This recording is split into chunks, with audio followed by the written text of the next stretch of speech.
बात की खुशी होना चाहिए कि तुम्हारी सास शंकर के मंदिर जाती है। बहू को इस बात की खुशी होना चाहिए कि तुम्हारी सास सत्संग में जाती है। बहू को इस बात की खुशी होना चाहिए कि तुम्हारी सास, तुम्हारे ससुर, घर का कोई व्यक्ति भगवान की मंदिर में, भगवान के भजन में, भगवान के कीर्तन में लगा हुआ। ये एक प्रसन्नता है, ये खुशी है।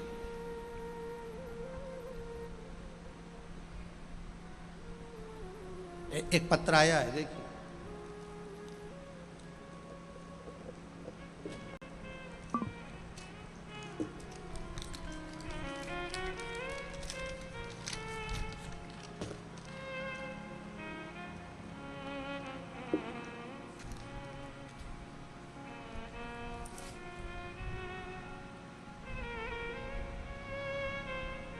पूजा शुक्ला, पिता ललता प्रसाद शुक्ला, निवासी बेटमा, मंत्री नगर, गुरुदेव।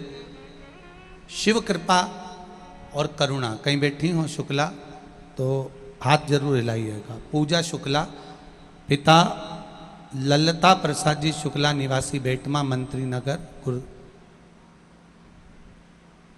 इन्होंने पत्र में लिखा है, मैं बेटमा की निवासी हूं गुरुदेव।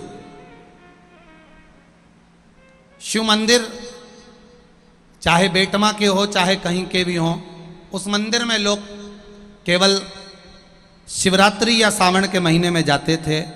कभी कभी योग लग जाता था तो लोग सोमवार को चले जाते थे। पर गुरुदेव, शिव महापुराण ने तो कमाल कर दिया। प्रत्येक शिव मंदिर में ऐसा श्रृंगार, ऐसी पूजन, ऐसा जल चढ़ रहा है कि सारे शिवालय हमारे बेटमा के आज बाबा देवादिदेव महादेव के पावन आनंद सुख पा रहे हैं। गुरुदेव, जिस जगह पर कथा हो रही है, इस जगह के ठीक सामने सिद्धेश्वर महादेव का मंदिर है। हमको तो लगता है कि स्वयं सिद्धेश्वर बाबा को कथा सुनना थी, इसलिए विशाल भैया को पकड़ा। और सिद्धेश्वर बाबा की कृपा बनी रहे और बाबा की कथा यहाँ हो रही है। बाबा की कृपा से मुझे भी देवादिदेव महादेव के सिद्धेश्वर बाबा के श्रृंगार का मौका मिलता है गुरुदेव। पर इतनी प्रसन्नता होती है क्योंकि पहले हम जानते नहीं थे कि शंकर भगवान का आराधना कैसी होती है। हम अब कथा के माध्यम से धीरे धीरे जान गए तो हम श्रृंगार भी करते हैं और हमारे सिद्धेश्वर बाबा का चित्र भी हम लगा रहे हैं। ये शिव तत्व है, ये शंकर की, ये आनंद था। बोल सिद्धेश्वर महादेव की। शिव तत्वता है। पूछा, देवराज ने पूछा कि मेरी माता ने जो जल चढ़ाया उसका पुण्य मेरे खाते में आया, पर मेरी माता शंकर के मंदिर जा रही, इसका पुण्य किसके खाते का है?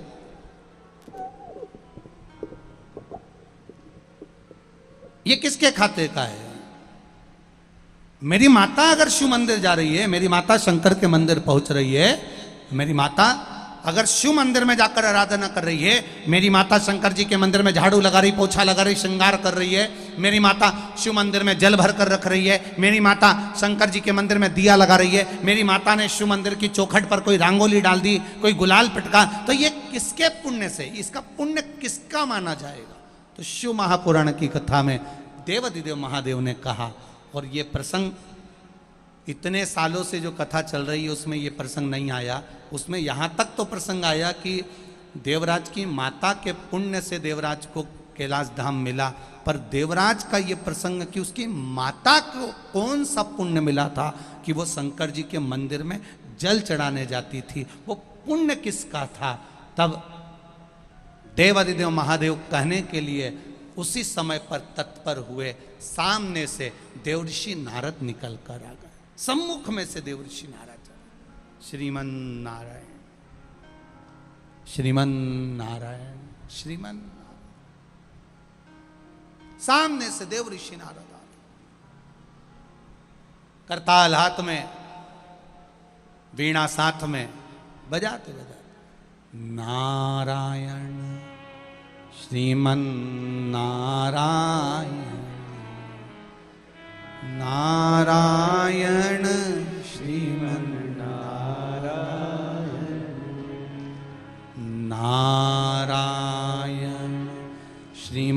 नारायण नारायण श्रीमन्नारायण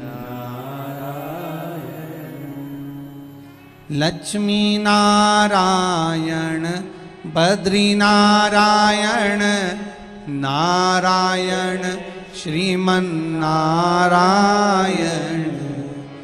लक्ष्मी नारायण बद्री नारायण नारायण श्रीमन्नारायण नारायण श्रीमन्नारायण नारायण श्रीमन्नारायण। सामने से देव ऋषि नारद चले आ रहे, अपनी मस्ती में अपने आनंद में भगवान का भजन करते करते।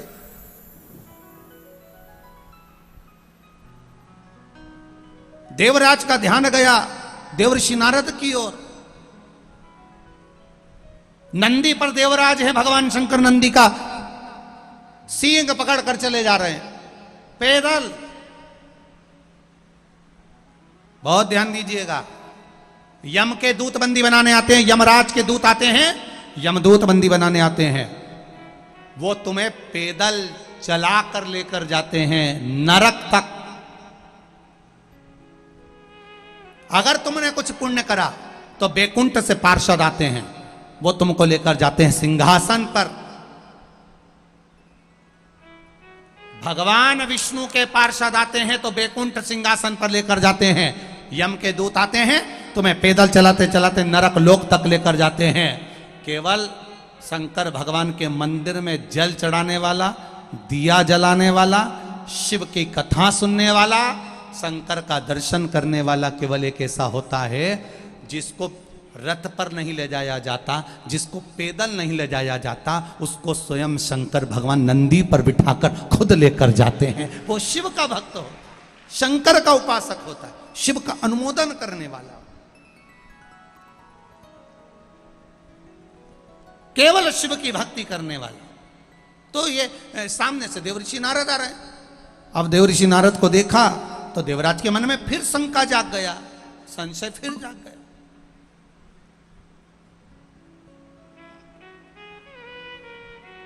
फिर शंका जागी।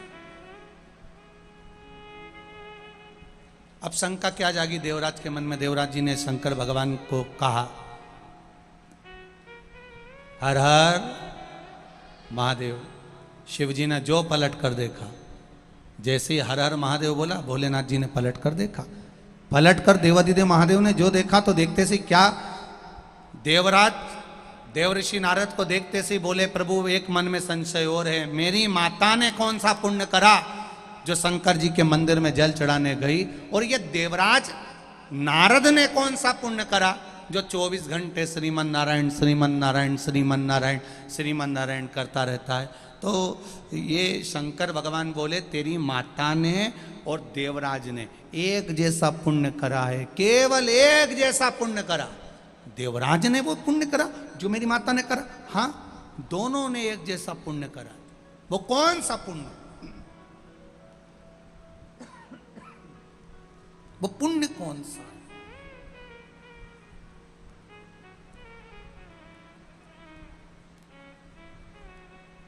शिव जी ने कहा, इस पुण्य की गणना मैं नहीं बताऊंगा, इस पुण्य की गणना को देवऋषि नारद बताएंगे और तू समझ जा। सामने से नारद जी आ रहे थे। जो नारद जी चलकर आए, देवादिदेव महादेव ने देखा। देखते से नारद जी को भगवान महादेव ने नंदी को रोका। नारद जी आकर खड़े हुए, श्रीमन नारायण हर हर महादेव।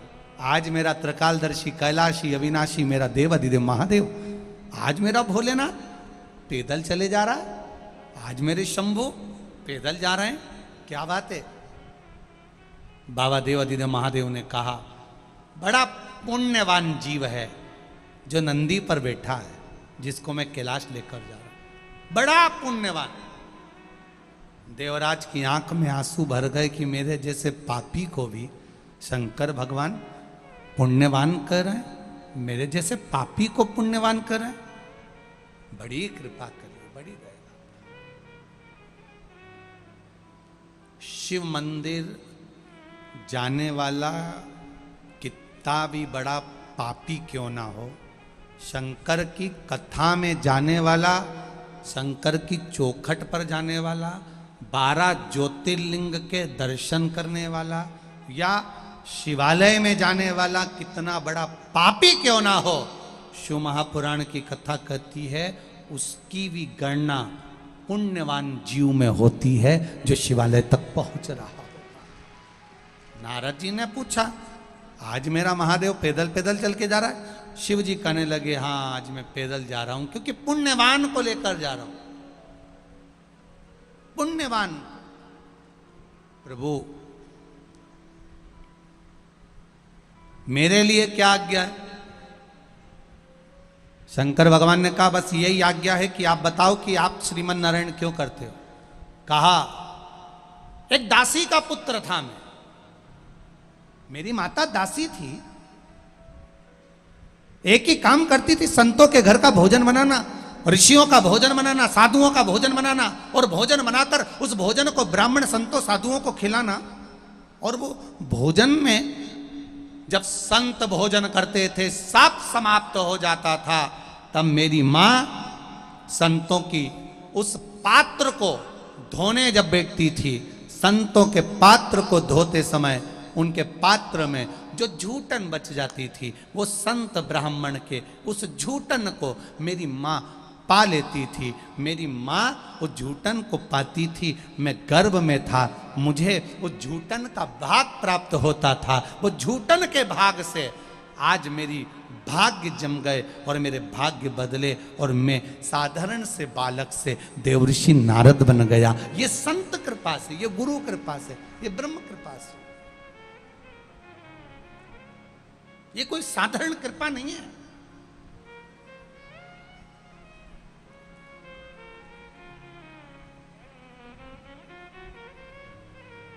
कितने लोग हैं शिव जी के मंदिर जाते हैं?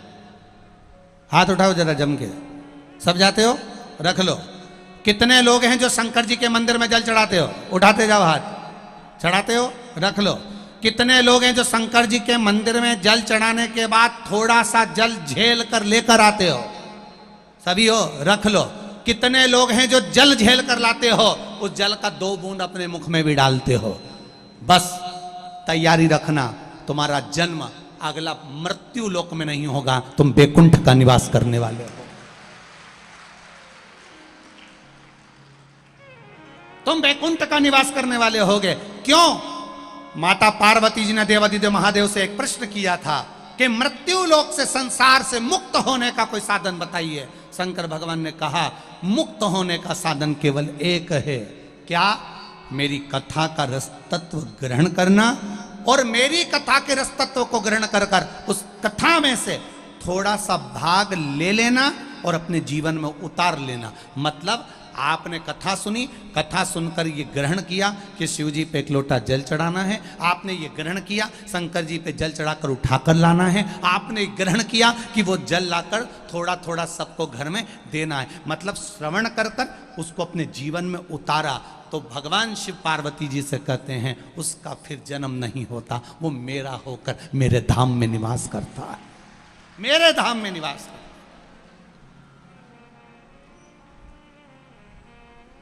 शंभु शरणे पड़ी मांगू घड़ी रे दुख काटो दया करी दर्शन आपो।